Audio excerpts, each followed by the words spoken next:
అలా నువ్వు చేయనప్పుడు నువ్వు నిందించే హక్కు నీకు లేదు, ఆ వ్యక్తిని దూషించే హక్కు నీకు లేదు. ఇది వేశ్య, ఇది పతిత, ఇది వ్యభిచారి, ఇది అలాగా ఇలాగా అనే హక్కు నీకు లేదు.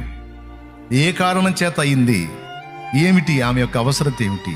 శరీర దురాశల కోసమా, లేకపోతే శారీరక అవసరాల కోసమా?